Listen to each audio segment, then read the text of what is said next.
हमारे साथ है स्वामी संतराज जी। आइए जानते हैं उनसे। इंडिया डायरेक्ट न्यूज पर मैं आपका स्वागत करता हूं। क्या कहना है आपका किसान भाइयों के लिए?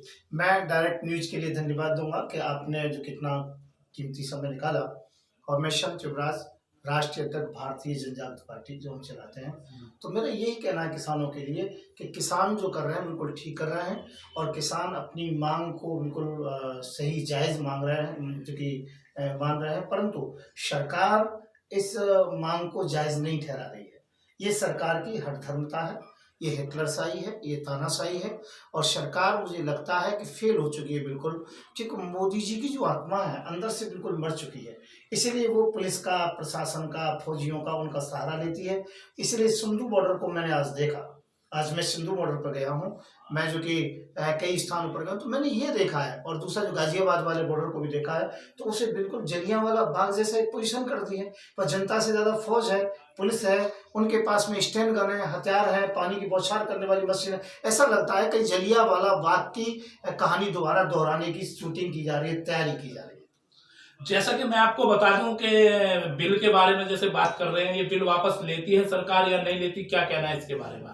मैं कहता हूँ सरकार को लेना चाहिए और लेना पड़ेगा। मैं ये पूछना चाहता हूँ मोदी जी से, मैं डायरेक्ट प्रश्न करना चाहता हूँ। मोदी जी कहीं ना कहीं से जरूर सुन रहे होंगे कि मोदी जी ये बताओ, आपके सामने कौन सी समस्या है जो किसानों की बात को आप मान नहीं रहे हो, उनके पास जा नहीं रहे हो।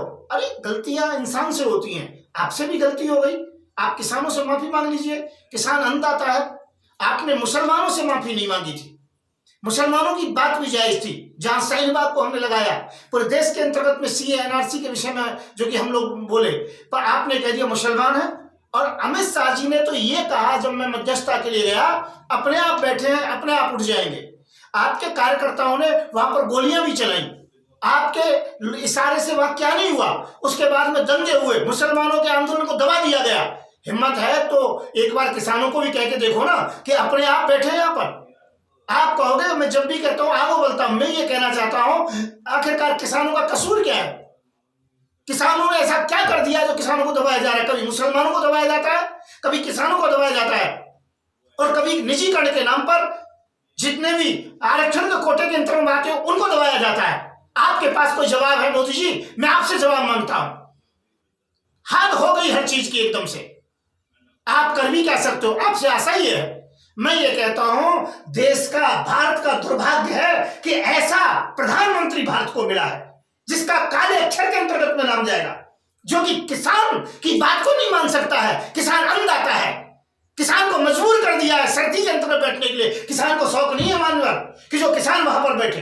स्वामी जी, आप हमेशा बीजेपी के बारे में इतना गंदे शब्द क्यों यूज करते हैं? मैं बीजेपी के बारे में नहीं कहता हूं। बीजेपी के अंतर्गत में जो कि राजनाथ भी है, बीजेपी के अंतर्गत में आडवाणी जी भी हैं, बीजेपी के अंतर्गत में गडकरी जी भी हैं, बीजेपी के अंतर्गत में काफी लोग अच्छे भी हैं।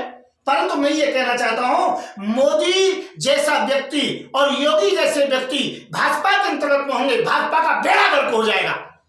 ये लोग पढ़े लिखे नहीं है, अपने को जो कि प्रधानमंत्री का पद पर इनको जनता ने बैठा दिया। स्वामी जी, आप स्वामी हैं और फिर ऐसी बातें करते हैं। मुझे तो लगता है आप कोई अपोजिट पार्टी के कार्यकर्ता तो नहीं। देखिए, मेरी तो खुद पार्टी है, भारतीय जनजागृति पार्टी। बेबस होकर मुझे बनाना पड़ा।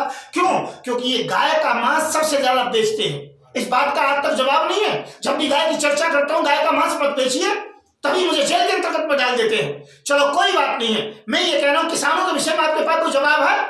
मुसलमानों को कह दिया था कि अपने आप बैठे, अपने आप उठ जाएंगे, ये देशद्रोही है, गद्दार है, इनको गोली मारिए, और किसानों के लिए गोली मारने की तैयारी कर रहे हो। ये पूरा देश किसानों के साथ है। पास कोई साक्ष्य है कि गौ माता का गोश्त बेचते हैं? हाँ, क्यों नहीं है? भारत सरकार के अंतर्गत में है, कस्टम हाउस के अंतर्गत में है, और जिन जिन देशों के अंतर्गत में जाता है उनके कस्टम हाउस के अंतर्गत में है। उसका यहाँ से रेड मीट कहके जाता है, वहां से बीफ कहते हैं, और हमें बताते हैं कि बीफ भैंस के मांस को नहीं कहते। अरे भैंस के मांस को तो बिफेलो मीट कहते हैं। परंतु ये भारत की डिक्शनरी के अंतर्गत में है। भारत के हर 5 स्टार होटल के अंतर्गत बीफ मिलता है, हर इंटरनेशनल उड़ान के अंतर्गत मिलता है। मैं ये कहना चाहता हूं उस विषय को मैं आपको अभी नहीं ले रहा हूं, उस विषय पर तो आपको देख लूंगा अच्छी तरह से। परंतु आज किसानों का जो विषय है, किसानों की मांग पूरी होनी चाहिए। किसानों के हम साथ हैं, पूरा देश साथ है। इन किसानों को तुम खालिस्तानी बता दो। क्या पंजाब के किसान नहीं है? उनको तुम खालिस्तानी बता रहे हो क्या? जिनके पास 100-150 एकड़ जमीन हो किसान नहीं रहे?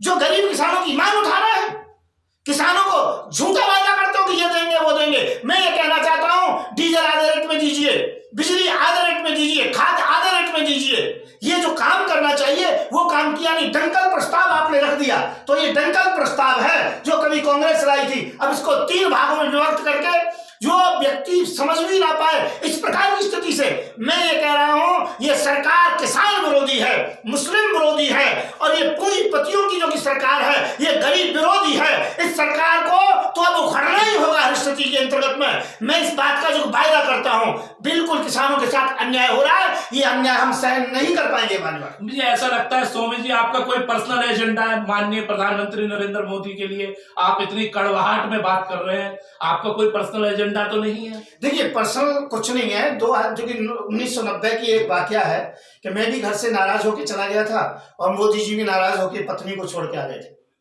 आडवाणी जी के वहां मैं रथ यात्रा के अंतर्गत में जो कि सफाई करता था और जो कि पंपलेट बांटता था, ये माइक चलाते थे। हम रात को एक ही जगह रहते थे, हमारे कुछ आपस में वायदे हुए थे। मैं ये कहना चाहता हूं, उन वायदों को क्यों भूल गए?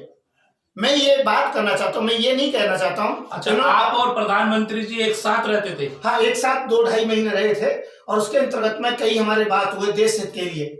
आज मुझे लोग देते हैं कि आप राज्यपाल बन जाओ, चुप हो जाइए। और मेरी हिंदू सेना नाम की जो पार्टी हमने चलाई थी, तो उसके अंतर्गत में ये योगी को बनाया था गोरखपुर का जिलाध्यक्ष। जब योगी के ऊपर बलात्कार का केस लगा था तो इनको बेइज्जती करके निकाला गया था। मुख्यमंत्री योगी आदित्यनाथ जी की बात कर रहे हैं? ये मुख्यमंत्री जो बना है आदित्यनाथ है, शायद नाम इसका जो कि अमित कहते थे इसे, और ये कहते हैं कि अवैधनाथ जी ने मुझसे कहा था कि हमारे इस लड़के को जो कि कोई जिला अध्यक्ष वगैरह बना दो, तो हमने बना दिया था। तो मैं ये कहना चाहता हूँ, जो हिंदू सेना से निकाल दिया, जिसने हिंदू वाहिनी बना ली, चलो मुख्यमंत्री बन गया। हमने मोदी जी से भी कहा। मैं ये कहना चाहता हूँ, मोदी जी अच्छे व्यक्ति हैं, इसमें कोई दिक्कत नहीं है, पर मोदी जी के काम बिल्कुल काले इतिहास में लिखे जाएंगे। मैं वायदा करता हूं, भारत के अंतर्गत में कोई भी एक व्यक्ति ऐसा आइए, ईमानदार व्यक्ति, और मोदी का एक काम गिनाइए कि मोदी ने कुछ भी किया। मोदी जी ने गरीब जनता के लिए 2.5 लाख रुपए के लिए अभी जो वो किया था, 2.5 लाख रुपए बांटे थे मकान बनाने के लिए, उसके बारे में क्या कहना? मैं ये कहना चाहता हूँ, ये सब योजनाएं बकवास हैं, कोई धरातल पे नहीं है। और मैं ये कहता हूँ, किसी भी गांव के अंतर्गत में चले जाइए, आप 10 गरीबों को देख लेना, उनमें से कितने की रिपोर्ट आती है। और दूसरी बात क्या, ये सब योजनाएं तो पहले कांग्रेस भी करती थी। कोई मोदी का एक काम गिनाइए। कभी उन्होंने उसे इंदिरा गांधी योजना कह दिया, मायावती ने काशीराम योजना कह दिया। अभी प्रधानमंत्री नरेंद्र मोदी ने प्रधानमंत्री योजना बनाई थी, मकान दिए लोगों को, निकले भी हैं, गरीब जनता को दिया। आप ऐसे कैसे? मुझे ऐसा लगता है आपका कोई प्रधानमंत्री नरेंद्र मोदी के लिए एक पर्सनल एजेंडा है, आप उन्हीं के खिलाफ बोलते हो। जब भी बोलते हो, सरकार ने आपका आखिर बिगाड़ा क्या है? मान्यवर, मैं एक बात कह रहा हूँ कि आपने वो बात को सुना नहीं कि जो कि काशीराम योजना मायावती ने कह दिया, और जो कि लोहिया योजना जो है जो कि अखिलेश ने कह दिया, इंदिरा जो कि राजीव गांधी ने इंदिरा योजना कह दिया, और उसी योजना को ये प्रधानमंत्री योजना कह दिया इन्होंने। योजना पहले से चली आ रही है, और ये मकान देना, टॉयलेट बनाना, शौचालय बनाना, ये सब चीजें जो कि पहले से लोन देना, ये सब पहले से चल रहा। बताओ कौन सा काम नहीं हो रहा था? क्या रोड नहीं बन रही थी, बिजली नहीं थी? इनका एक काम गिनाइए कि इन्होंने ये काम किया है, बताइए, एक काम भी गिना दीजिए प्रधानमंत्री का। पिछड़े गांवों में लाइट अन्यथा बिल्कुल नहीं आती थी, अब 24 घंटे लाइट की सुविधा है, हर चीज की सुविधा की है माननीय प्रधानमंत्री नरेंद्र मोदी और यूपी के मुख्यमंत्री योगी आदित्यनाथ ने। आप इसका इनके बारे में क्या कहना? मैं ये कह रहा हूँ, जहां जो कि आदित्यनाथ योगी जी मुख्यमंत्री नहीं है, उन प्रदेशों में तो लाइट आती नहीं है। आप ये वायदा कर सकते हो मुझसे? नहीं, किस चीज का वादे की बात? कि मैं इस बात को कहना चाहता हूं कि आपने कहा आदित्य योगी नाथ जी मुख्यमंत्री हैं तो लाइट आती है, चलो यूपी में आती है, उनकी वजह से आती है, परंतु केरला में किसकी वजह से आती है? तमिलनाडु में किसकी वजह से आती है? आसाम में किसकी वजह से आती है? बंगाल में किसकी वजह से आती है? क्या हर जगह पर आदित्य मोदी जो कि आदित्य योगी है? अपनी जगह बिल्कुल ठीक है, लेकिन ये प्रगति का दौर है। आप जो बात कर रहे थे, सीधा सीधा निशाना मुख्यमंत्री और प्रधानमंत्री पे साध रहे थे। मुख्यमंत्री का मेरी दृष्टि में कोई लेवल ऐसा नहीं है। मुख्यमंत्री अपनी जगह आते रहते जाते रहते हैं। रही प्रधानमंत्री की बात, तो प्रधानमंत्री का एक काम भी कोई गिनाइए, आज तक एक काम गिनाइए। हाँ, मैं गिनाता हूं काम मुख्यमंत्री के।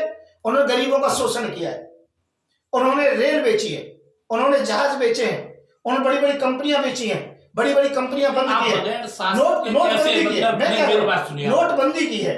उन्होंने क्या किया है, कहा था काला धन यदि आएगा, यदि हमारी सरकार आई तो काला धन आएगा, और काला धन आए तो 15-15 लाख रुपए आएंगे।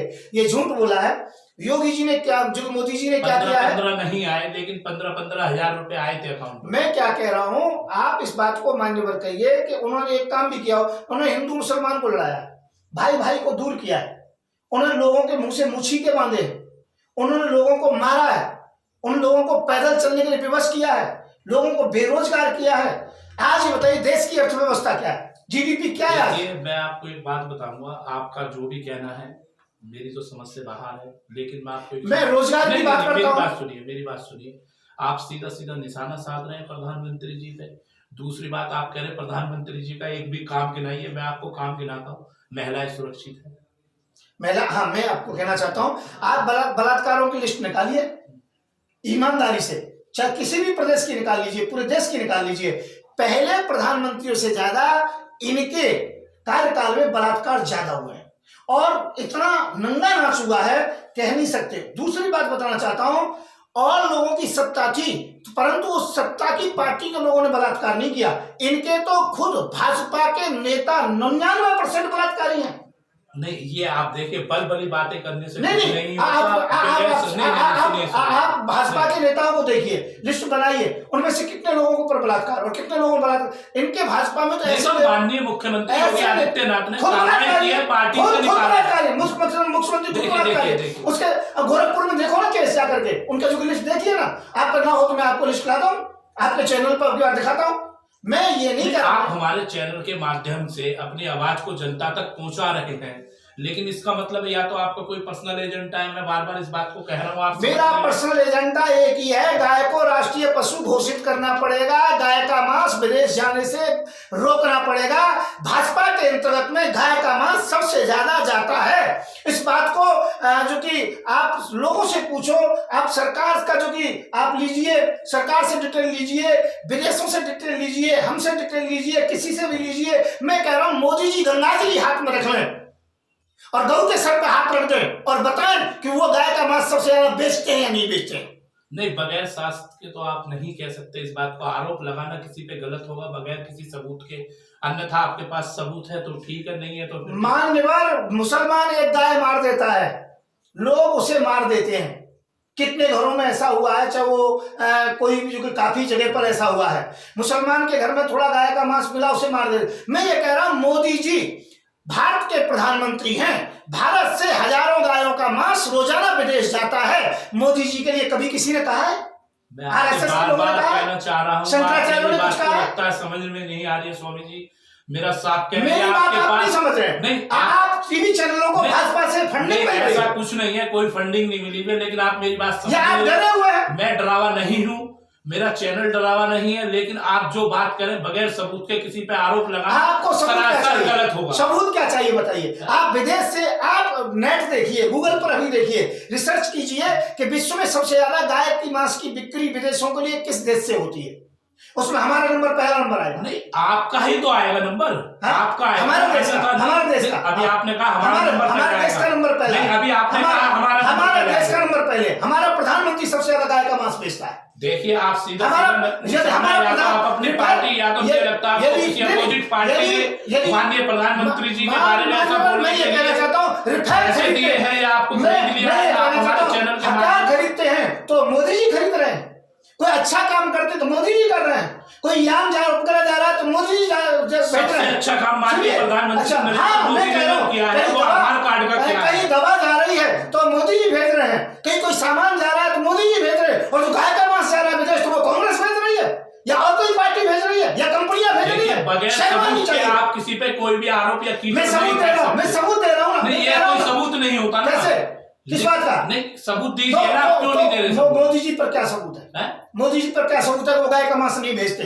मैंने कहा क्या सबूत है? प्रधानमंत्री जी पे सबूत है? कंपनियां हैं, गाय के मांस की कंपनियां, कहने से थोड़ी हो जाएगा, आपके कहने से थोड़ी हो जाएगा। जाता है, गाय का मांस जाता है। मैं ये कहना चाहता हूं गाय का मांस जाता है, यदि मेरा और मोदी जी का नाम टेस्ट करा लीजिए और यदि मेरा नाम वो टेस्ट के अंतर्गत में गलती मिलती है तो तत्काल आजीवन कारावास या फांसी दिया जाए। और यदि मोदी जी गलती पर मोदी जी के शासन में गाय का मांस जाता है तो जनता जो करे मोदी जी का जनता के ऊपर हिसाब छोड़ूंगा। स्वामी जी मुझे लग रहा है आप स्वामी जी कम राजनीतिक ज्यादा है। देखिए मैं राजनीति नहीं कर रहा हूँ, तो मैं एजेंडा सीधा प्रधानमंत्री जी के लिए क्यों ले जा रहे हैं? मैं गौ माता की बात कर रहा हूँ। गाय का मांस बंद होना चाहिए, मेरा पर्सनल एजेंडा यही है। हिंदू कोई मुसलमान ये नहीं चाहता है कि गाय का मांस विदेश बिके। और मुसलमान यदि कुछ कहता है, मुसलमान को जो कि ये देशद्रोही करार कर देते हैं, मैं ये कहना चाहता हूँ गाय का मांस क्यों बेचते हैं? इनकी कौन सी परिस्थिति है? मुझसे कहते हैं 72 घंटे पूछताछ होती है स्पेशल सेल में, और मुझसे लास्ट में कहा जाता है जब स्वतंत्र हुआ था हमारा देश, संविधान बना था, तो कहा गया था अमेरिका और इंग्लैंड के लिए जो कि मांस गाय का भेजना पड़ेगा। तो मैंने कहा ये 33 देशों को क्यों भेज रहे हो, मुस्लिम देशों को आप? इसमें कहा इनसे व्यापार है, इससे पेट्रोल आता है। मैं ये कहना चाहता हूं क्या गाय का मांसी व्यापार के लिए और कोई सामान नहीं रहा है तुम्हारे पास? मोदी जी इस बात का जवाब दो। जनता सब जानती है, आपकी जनता जानती है, वो आपकी बात ठीक है, जनता सब जानती है, लेकिन अन्यथा आप सीधा सीधा टारगेट कर रहे हैं, इसका बात समझ में नहीं आई। तो मोदी जी में गलत हो तो फांसी पे चढ़ाए ना मुझे, जेल में प्रमाण रखे ना मुझे। यदि गाय का मांस विदेश नहीं भेजते हैं, गाय के मांस के ऊपर मैं मरने को भी तैयार हूं, पर गाय का मांस नहीं बिकने दूंगा, नहीं बिकने दूंगा, नहीं बिकने दूंगा। ये मुझे चाहे देशद्रोही कहें, मुसलमान कहें, कुछ भी कहें, मुसलमान जितना गाय की हत्या नहीं करता जितना आज सरकार के द्वारा गाय का मांस विदेश जाता है, 5 स्टार होटलों में हमारे देश मिलता है, इंटरनेशनल उड़ानों में मिलता है। मैं ये कहना चाहूंगा कि मोदी जी अपनी जगह पर गलती, मेरा एक ही इनसे झगड़ा है, ये गाय का मांस बंद नहीं करेंगे, मैं इनके पीछे लगा रहूंगा और उनको सत्ता से दूर करके रहूंगा, चाहे कुछ भी हो जाए। मेरी एक बात और कहनी है आपसे, बताइए। आप बहुत ज्यादा बीपी हाई करके बात कर रहे हैं। नहीं, कहीं ऐसा तो नहीं है कि प्रधानमंत्री जी आगे पहुंच गए आप पीछे रह गए, इस बात की आपको बहुत बड़ी जलन हो? नहीं, ऐसा कुछ नहीं है। मुझे तो ऐसा ही लगा। नहीं, ऐसा नहीं है। मैं देखिए तो साथी होते हैं, कोई कहीं पहुंचता है। मैं ये कहना चाहता हूं कि जो हमारे एजेंडे हैं वो हमारे गुप्त एजेंडे हैं, उसका जो कि जांच की जाए, सीबीआई जांच कर ले, मोदी जी का हमारा नार्को टेस्ट करा ले। दूसरी बात मैं कहना चाहता हूं, आज की जो समस्या है किसानों की, इन किसानों की क्या हक धर्मता है मोदी जी की, जो किसानों की बात नहीं मान रहे हैं। जो इनके लिए तुमने कानून बनाया है वो कह रहे हैं हमें कानून नहीं चाहिए, फिर भी आप कह रहे हैं कानून थोपे जा रहे हैं। क्यों थोपे जा रहे हैं? अरे जाइए उनसे माफी मांगिए, कहिए गलती हो गई, दोबारा फिर जो कानून बनाना है बनाइएगा आप। पर इस समय शांति 26 जनवरी आ रही है, क्या 26 जनवरी पर मेरे किसान इस प्रकार से बैठे रहे, ये अच्छा लगेगा? क्या 26 जनवरी के अंतर्गत में पूरे विश्व की नजर होती है भारत के ऊपर? मोदी जी को क्या इतना भी जो कि समझदारी नहीं है? किस प्रकार क्या ऐसा करना चाहते हैं मोदी जी कि हमारे किसान सब 26 जनवरी पर लाल किले पर झंडा खुद फहराए? मैं ये कहना चाहता हूं, या जो कि 26 जनवरी की परेड जहां हिंदुस्तान की फौज करती है वहां पर किसान जो कि परेड करें, मैं ये नहीं चाहता हूं। जो कार्यक्रम पहले चलता है वही चलना चाहिए, हम आपका सम्मान करते हैं, परंतु इस बात का मैं कहना चाहूंगा मोदी जी आप गलती पर हैं। किसानों के पास जाइए, हर धर्मता को छोड़िए, माफी मांगिए और ये काला कानून वापस लीजिए, और डीजल और जो कि बिजली और खाद कम से कम आधे रेट में कर दीजिए, आपकी वाह वाह होगी, हम आपके साथ हैं, इसके अंतर्गत में कोई दिक्कत नहीं है। ठीक है, ये थे हमारे साथ संत स्वामी जी, और जो इन्होंने कहा इंडिया डायरेक्ट न्यूज से मैं ताहिर खान।